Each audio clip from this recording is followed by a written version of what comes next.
Well, hello. Hopefully, you guys are ready for a lot of news because a lot of stuff is really happening in the background that people aren't realizing yet.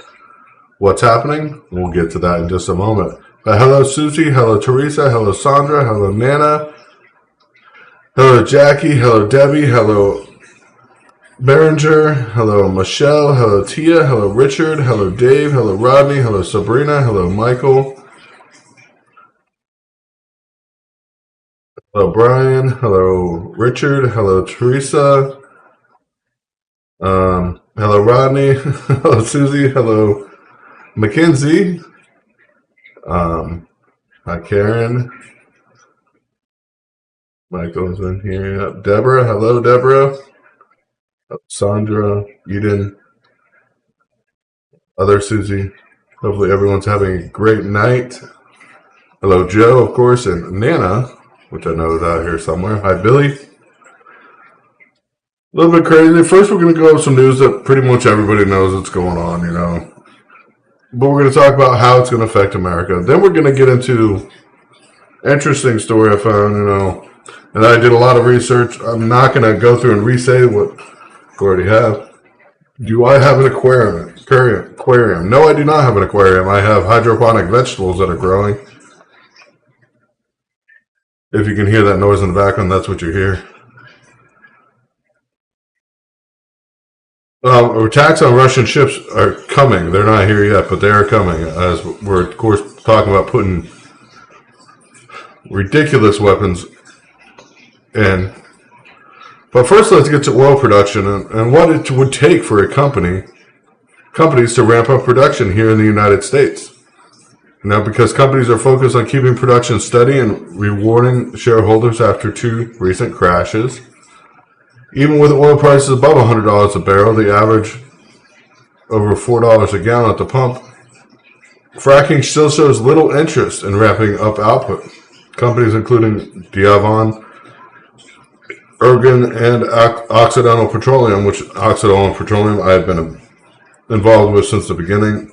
Back when it was $2 a share, I wish you guys would have got involved back when I started this show. It was literally $2 a share. It's $60 a share now. Diamondback Energy. But despite some calls for increased output to help lower gasoline prices, what would it take for these U.S. shell companies to increase their output? Turns out there are several factors at play. For starters, the industry faces a dilemma. The U.S. producers are waiting for an organization of the petroleum exporting countries, OPEC, to return to full production, he says. And that may happen this year if OPEC does appear, and yet OPEC appears to be waiting to see how the U.S. and Iran hash out the removal of the sanctions if sanctions are lifted. Iranian oil might flood the market. OPEC may be less interested in returning to full output then. So there's a lot of issues going on. It's all about several investments or several companies being able to produce more oil, and basically they don't want to dump the market again. And that's a big concern because U.S. consumers are, of course, the ones paying the bill right now, not them. But a lot of these companies are waiting for one or other events to unfold before they'll do it, before they even try. Even when these companies are ready to move forward, there are many hurdles in the way. From rising production, you have to, of course, acquire new permits, acquire new ground to drill in, acquire new studies for the ecological value. Of course, Biden is not allowing any of that to happen. Additionally, major oil major Exxon and Chevron say they plan to increase production in regions in the Persian Basin, which is in Saudi Arabia. But that's not going to be enough. The U.S. was close to producing 13.3 million barrels per day, and now we're not producing nearly that. It's ridiculous. This is the problem we end up with here in America because of these issues and more. Just an endless cycle here. Fertilizer prices are the next thing that are going up, and having farmers shocked and leaving farmers shocked and concerned about what's going to happen.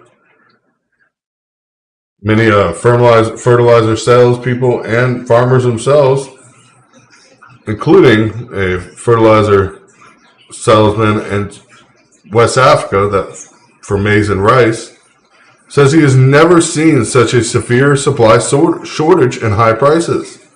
Since Russia invaded Ukraine, shipping lines to avoid docking in St. Petersburg, Russia to pick up goods, this combined with the impact of West financial sanctions in Moscow means fertilizer exports from Russia, the world's largest producer, have fallen sharply.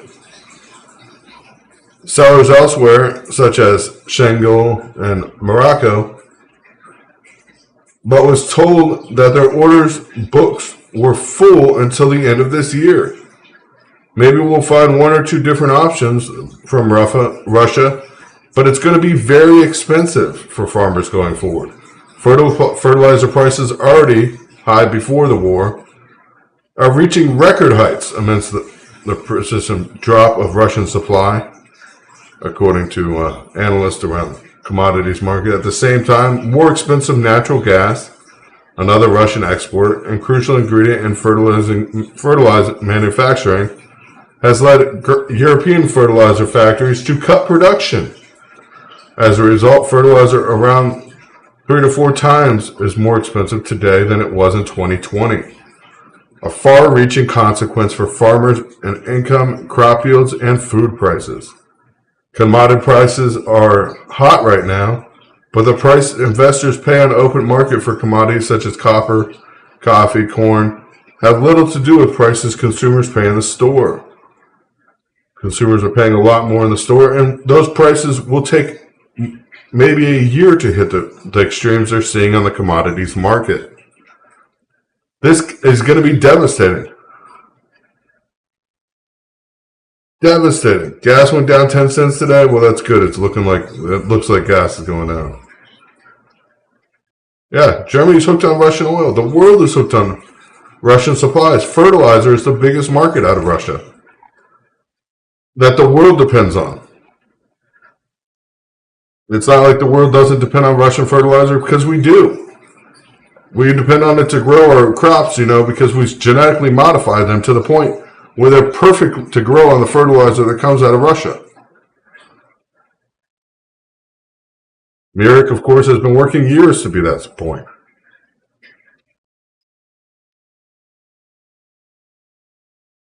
These sanctions are going to make Russia richer in the long run.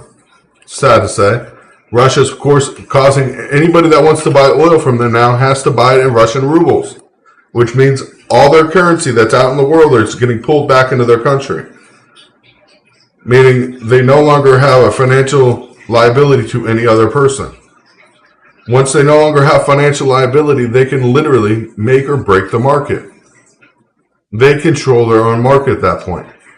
They no longer have to fear their dollar value falling or going up, because it doesn't matter. It doesn't matter in a global scheme. As they're pushing this, it's affecting everyone. Of course, Biden today says Russia should be booted from the G20. Russia's economy has sunk. in half since the invasion of Ukraine. And that's understandable, but Joe Biden says Russia should be kicked out of the group of the 20 nations in retaliation for its invasion in Ukraine.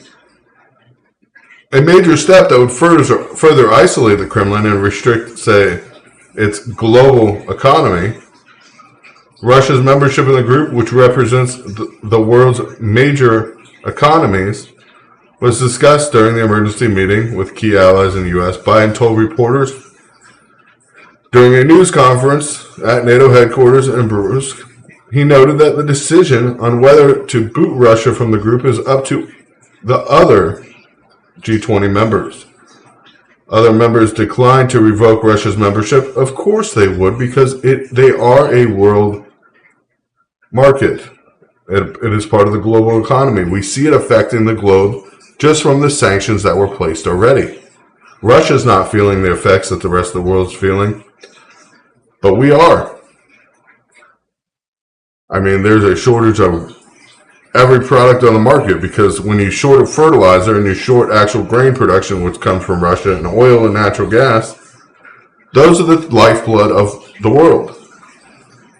Without food to feed people, without fuel to transport people, without fertilizer to grow food, you pretty much cut off everybody.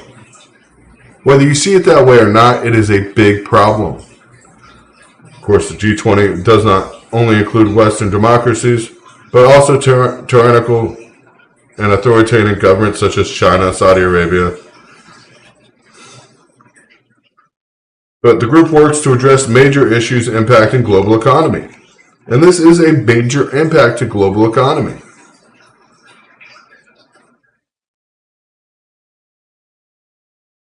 It is tragic what is happening in Ukraine. I feel sorry for the citizens, but I do not feel sorry for the government. I do not. We've had multiple explosions in Ukraine today, and of course, more deaths.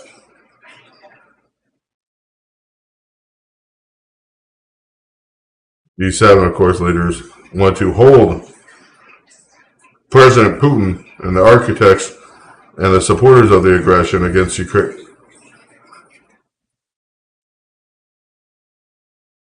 accountable for their actions.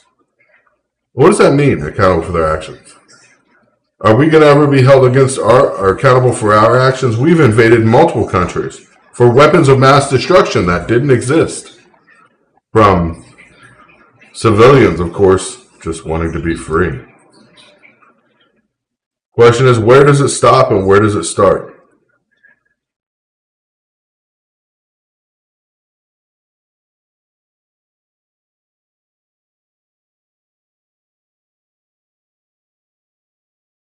Susie, that's not exactly true, because did you know there's a lot of Ukrainian refugees in Russia right now that fled Ukraine into Russia when the war started, when Russia first moved in? That's something the media is not talking about. That is something the media is not talking about. Yeah, no, we haven't even got to North Korea yet. North Korea fires the first suspected ICBM since 2017, a long-range ICBM. North Korea, of course, fired what was believed to be the first intercontinental ballistic missile in more than 4 years, as Western leaders gathered in Brussels for a security conference. The suspected ICBM flew at an altitude of around 37,000 miles up and a distance of around 671 miles, with a flight time of 71 minutes before splashing down off the waters of Japanese West Coast Tuesday, according to the today, according to Japanese Defense Minister. Today's launch, in North Korea's 11th of the year, included the one on March 16th, which was presumably to have failed. Analysts say the test could be the longest-range missile yet fired by North Korea, exceeding its last ICBM launch in November of 2017. North Korean state media appear to have confirmed the assessment, and that the launch of the Hwasong-17 missile, the country's newest ICBM variant, the U.S. Joint Allies of South Korea and Japan strongly condemned the launch and call on North Korea to refrain from further destabilizing acts. But what does that mean? And how does that affect us? Just another war for us to get into. Of course, Joe Biden, being currently in Beijing, attending the G7 along Japanese Prime Minister, and gathering parts of a series of meetings, including the extraordinary NATO summit. The Western leaders spoke to align their response to Russia's brutal invasion of Ukraine. The European Council meeting that took place today. According to analysts who recently spoke with North Korea's missile tests, suggests that the country's leader, Kim Jong-un, is attempting to show increasing turbulent world with the where basically Panji remains a player in the struggle for power and influence. North Korea refuses to be ignored and may try taking advantage of the global preoccupation of war in Ukraine to force a comp or on status of nuclear weapon states. This is getting heated up. I mean, everywhere's getting heated up with these issues. Of course, Biden wants to try to kick people out of things that he has no control over. Millions of people are going hungry. People are trying to go to the grocery store now and having to go to food lines because they don't have money. Literally, if you watch the food bank videos that have been coming in around the U.S., it is getting bad. We see food lines happening left and right around the country. It is getting bad. When you have a food bank that usually gets around 300 people and yet has a line several blocks long, and over 5,000 people trying to get food, it is a scary situation. But this isn't just happening in big cities. This is happening in smaller towns as well, as people can't afford the cost of living. Now, what are we going to do when the food is no longer available? As fertilizer, of course, and everything else is happening, shortages. It's going to affect us big time. But yet, what is the government doing in the background? That's the big question. As I was looking into today, trying to figure out, what is their benefit from this? What is the government gaining? Doing a little research, I came upon the digital dollar and what's been happening, sliding that in the background so the government can monitor everything you buy and has a decision on whether you can buy it or not. But I'm going to play a video right here real quick. This guy explains it very well. Of the Russian invasion of Ukraine, Biden felt the timing was oh so perfect to announce a new executive order on cryptocurrencies. Now, some would say the timing here was weird, but you and I know the exact timing on this is exactly what they wanted. The end of the executive order is what's most interesting. It says, quote, explore a U.S. central bank digital currency, CBDC, by placing urgency on research and development of a potential United States CBDC should issuance be deemed in national interest. Now, Biden can't force the Fed to start implementing a digital dollar, but he can urge them into action by declaring it a priority. This is what he's announcing. He's also trying to make it appear as if this is something new, as if the Fed hasn't already been working on it, and our Treasury Department. Spoiler alert, it's almost already here and done. Biden requested progress report within the next 6 months. That means we could see something major by as early as September. If they're already doing behind the scenes work, as Biden says, it's going to be scary because there already has been a lot of work. We got it all ready to roll out. Let me show you a collaborative effort between the Boston Fed and MIT. They have already claimed to have created the code for the U.S. digital dollar. It's called Project Hamilton. It's out in the open.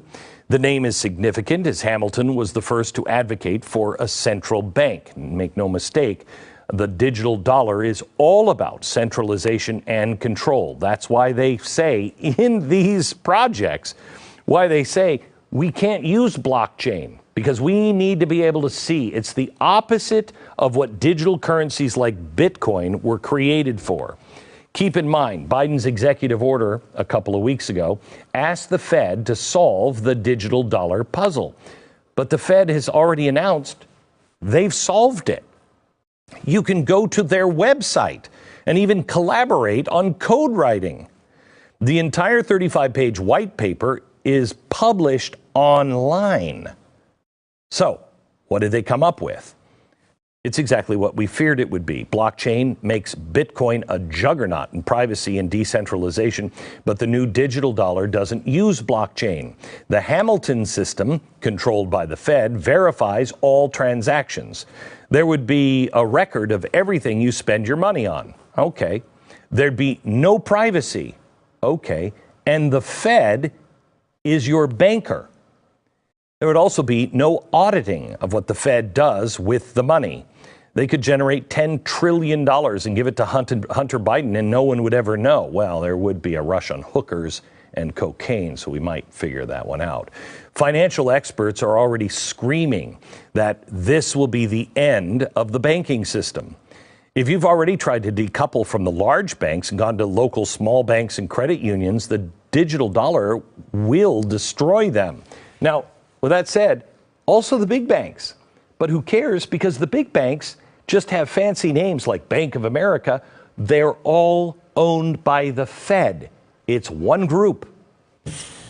This audience helped tank the appointment of Biden's secretary of his Treasury pick, Saul Omarova. She had written papers on the need to end the banking system. She wanted to make the Fed the issuer of all bank loans. Well, if the Fed is your banker and small banks would die a painful death, I guess that job could be done. We didn't know at the time if she would have done it if appointed, because we didn't know about Project Hamilton. Omarova was forced to withdraw, but the system is being built regardless. I said earlier that central bank digital currencies are essential for the Great Reset. The digital dollar is the ultimate enforcement mechanism for anyone who doesn't go along with whatever they say. This is the Canadian system that they used against the truck drivers, except they don't need any special emergency orders. Last year, the Bank of England asked Parliament to clarify how they wanted their digital currency to operate. More specifically, if it should be programmable. What does that mean? Well, that means the government can tell the central bank to restrict people from purchasing certain things. Or if they want to get the economy going, hey, there's a time limit on that money that you have in the bank. It's all going to disappear by midnight tomorrow night. So go out and shop. Or we can do things for health. Those sugary drinks are making people fat, and you're kind of fat because we have all your records, so no more soda for you. Guns are a threat. Don't worry. We'll just shut off all of the coins that would be used to buy ammunition or guns. This is happening in all businesses. A business that won't lower their carbon footprint, we can just turn off their electricity. The head of the Bank of England said, quote, "There could be some socially beneficial outcomes from that, preventing activity which is seen to be socially harmful in some way." Wow. Imagine being a parent speaking out against CRT at the school board. They wouldn't have to do any investigation or arrest you or anything. As the moment somebody says that that group of parents is a terrorist cell, all of your banking power and buying power of anything is gone. This is the power of a central bank digital programmable currency. It is the ultimate checkmate for the Great Reset. And if you think what is going to happen going on in the UK won't happen here, I want you to hear from a senior vice president and economist at the St. Louis Fed. He was asked very specifically if the digital dollar would restrict how or what we spend our money on. In other words, programmable. Watch what he said. Yeah, I mean, in life, one can't give absolute assurances of anything. If I understand the question correctly, I think the caller is concerned about the potential, privacy that would be associated, say, with a government sort of digital currency.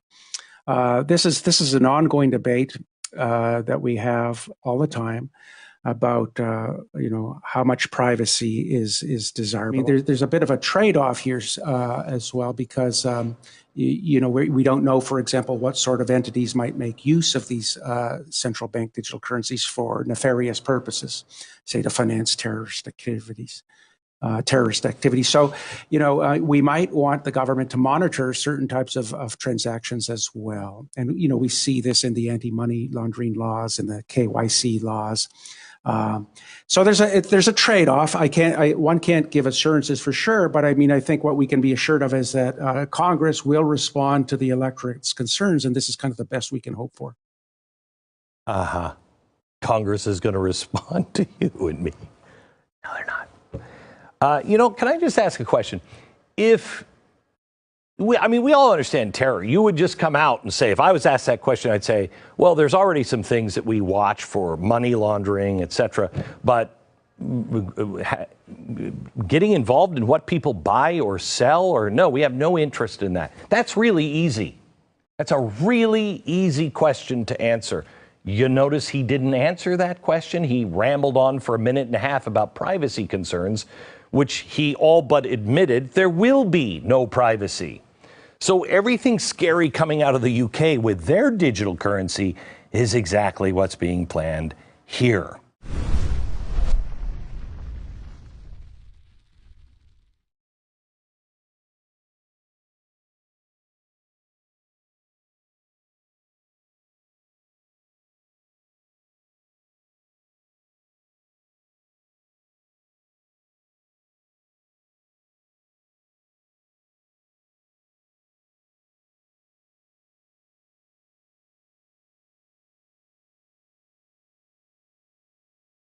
So Biden wants to move this forward and have it ready by September, before you have a chance to vote. I'm sorry that the audio was off for a second, you guys. But this could be major. This will have a major effect on everybody. Because this is the effects that we're seeing in the world today. Digital currencies where you're no longer allowed to buy what you want or do what you want. You're no longer allowed to go out and drink a beer at the bar, because guess what? The government decided they don't want you to have that beer. Now, where does it stop and where does it come? Where does it go? How far do we let the government take our country? At any means, I will resist a government currency, a digital currency. It is not a cryptocurrency because it is tracked and traced by the government. Every transaction is reported to the government. It is not a cryptocurrency where it is a blockchain where it's secretive, it's all in numbered transactions. This is where the government tracks every single aspect of your life. We have Ukraine going on. We have shortages of food. We have shortages of fuel. We have people going hungry in the United States because they can't afford food as inflation takes hold. But yet our government is looking to control us even more. That's their concern right now. That's the concern our government has. To make sure they have more control amongst their citizens. Not to help their citizens, not to make them feel free and empowered. No. Instead, to make them feel like they're being looked after by another dad or mom. Every time you use a credit card, yes, credit card companies do monitor your purchases. They do not. I'm not going to say they don't. But cash has always been king. If you want to buy something with cash, you can do whatever you want with it. It's nobody's right to say what you do or where it is or who gets to tell you how to spend it. That is ridiculous. That's hurting the world. New World Order is to total control of everything.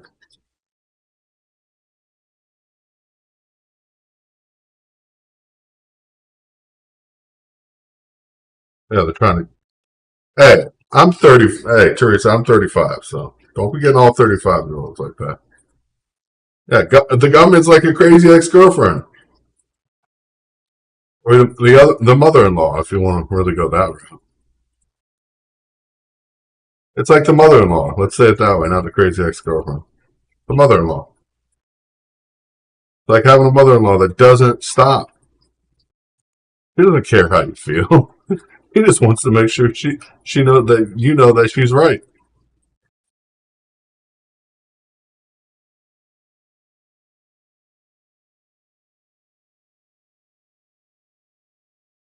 Oh, it's just sad.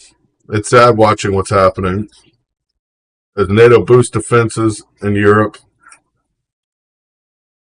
We know what's happening.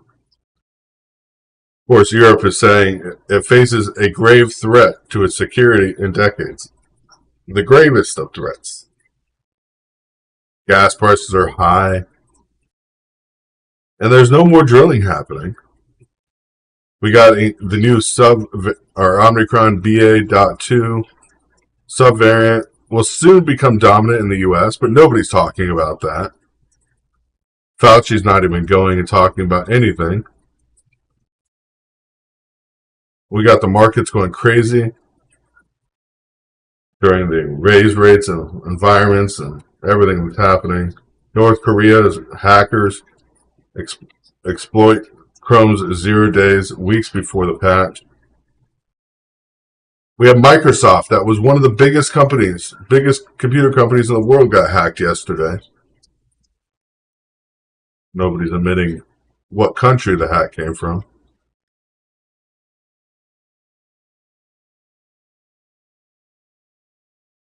Of course, the people that are happy, the people that are on oil stocks, going from peanuts to rich.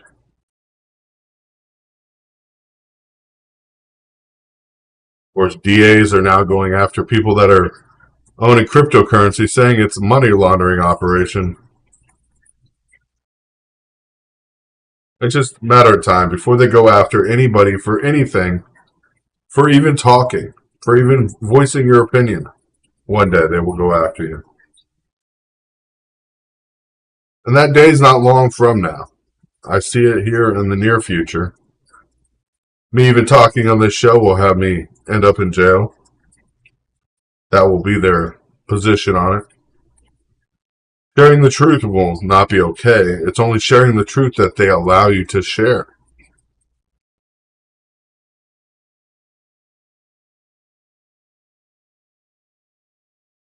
The truth they want you to share may not be the truth that's really out there, as there's so many things happening.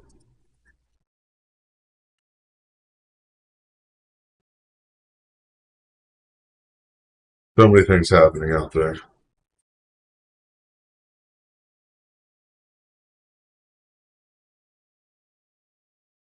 But I want to thank you guys for being here with us tonight. I want to thank you guys for being here with us tonight. I'm going to end up signing off. I know it's quick, but it's sad. It's sad. People need to look up. People need to share that information about what's happening. And our government's doing this, of course, behind this crisis, this natural gas and oil and food shortages and inflation. What are they doing? A digital currency that can be changed at any rate, or anything they want to do with it, they can do. People need to know that's happening because they plan to do it by September. So I'm guessing this is going to really have an impact on voters as well.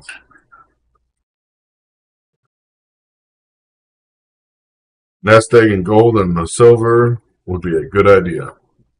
But God bless you guys. I will see you tomorrow night. And of course, 9:30 Eastern Standard Time, between 9:30 and 10. I'm sorry, I was a little bit late today. But stay safe. Of course, if you can afford to donate, you can. If you can't, we understand. God bless you guys. Have a wonderful night.